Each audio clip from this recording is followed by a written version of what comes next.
Hello mga kadimpol! Welcome to my kusina! Ayan ang ating pong video for today. Gawa po tayo ng bago kong recipe. Ginawa na ubi chipon. Ubi muffins. Ayan. So first time natin itong gawa. So ito gawin natin. Ilagay ko na dito sa aking, hawakan natin. So, ilalagay natin dito sa ating mga muffins form. Kasi, i-ano natin to mga kadimpol, i-steam ng 15 minutes. Wala po itong food coloring, ha? Yan na. Yan.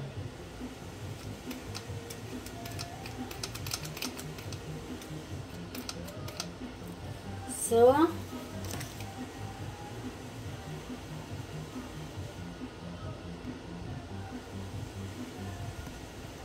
ayaw talaga to niya, no?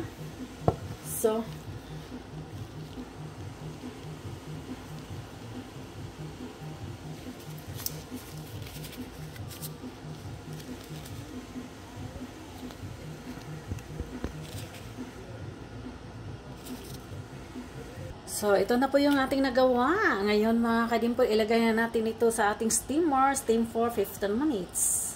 So, yan na mga kadimpol. Yan po ang ating, yung sa baba ng layer, no? So, puno na po siya.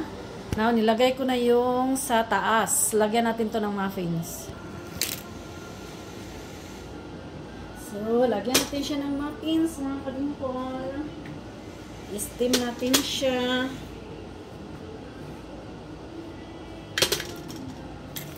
Yan, tatakpan natin yan. So, takpan na natin siya mga kadimpol. Ito na, I hope mag-ano siya. Sandali. Tanggalan natin siya, no? Ano ba yan? Ayan na siya. Tinakpan ko na siya, no? So, i-steam natin siya ng 15 minutes.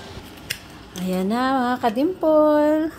Ayan, luto na po ang ating ubi cupcake. Ayan, ang sarap.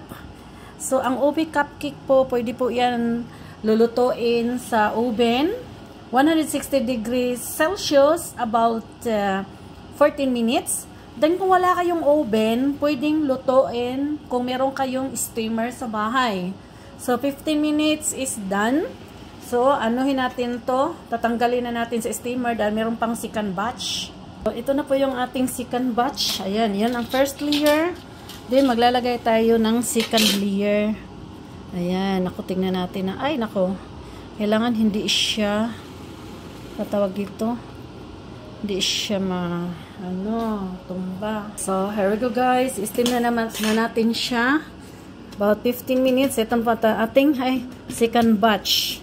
Ayan. So, guys, ito po yung ating second batch ng ubi cupcakes. Ayan. Sana nagustuhan nyo ang aking video for today. Ang ating new recipe ng ubi cupcakes. Pwede po siyang i-oven. Pag wala kayong oven sa bahay, pwede rin natin i-steamer. Lahat ng mga dessert, pwede po natin i-steamer. And thank you for watching. And please like and comments and follow for more.